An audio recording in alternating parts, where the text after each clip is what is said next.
بسم اللہ الرحمن الرحیم۔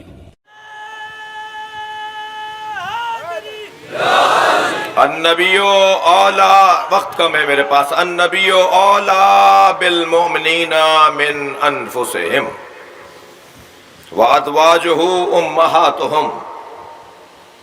ہمارا نبی مومنین پر اولا حاکم ہے اور نبی کی زوجائیں مومنین کی مائیں ہیں۔ اس معنی میں سرکار نے مولا علی کو مولا کہا۔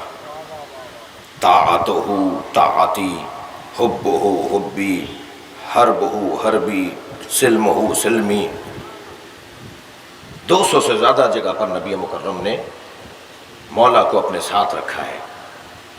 اس کی اطاعت میری اطاعت، اس سے لڑائی مجھ سے لڑائی، اس سے پیار مجھ سے پیار۔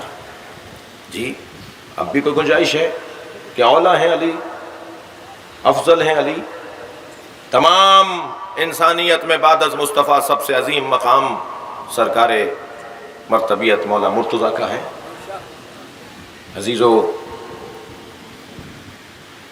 دعوت ذوالعشیرہ سے لے کر اور اعلان غدیر تک کوئی ایک دن نہیں گزرا جو علی کے بغیر گزرا۔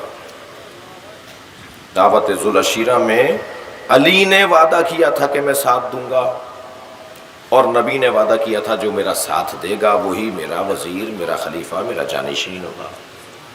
23 برس تک علی نے وعدے کی وفا کی، غدیر میں نبی نے اپنے وعدے کو پورا کر دیا، اعلان ولایت علی کر کے۔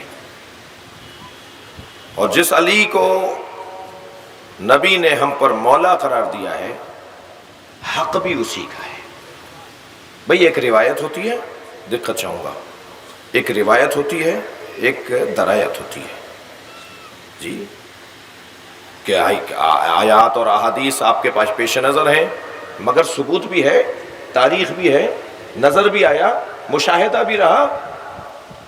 ہاں، کوئی ایسا مرحلہ نہیں رہا کہ جب علی نے امت کی سرپرستی نہ کی ہو، علی نے امت کی حاکمیت علی کے ہاتھ میں ہے اسے ثابت نہ کیا ہو۔ یا علی انا اقاتل علی التنزیل وانت تقاتل علی التاویل۔ یا علی، میں تنزیل کی بنیاد پر جنگ لڑ رہا ہوں، تم تاویل کی بنیاد پر جنگ لڑو گے۔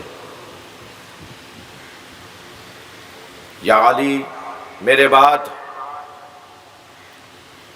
میری امت کو تمہاری ایسی ضرورت ہے جیسے میرے زمانے میں میری ضرورت ہے۔ اور ایسا ہی ہوا، ایسا ہی ہوا۔ پہلے 3 دوروں میں بھی سنی شیعہ، پہلے 3 دوروں میں بھی بغیر علی کے کوئی لمحہ کسی کا کامیاب نہیں گزرا۔ اور جب علی سے بغض اور نفرت کا آغاز ہوا تو آج اس دور کو مذمت کی نگاہوں سے دیکھا جاتا ہے۔ آپ ہمارے لیٹسٹ ویڈیوز کے بارے میں جاننا چاہتے ہیں تو ہمارے چینل کو سبسکرائب کریں اور بیل آئیکن کو پریس کریں۔ شکریہ۔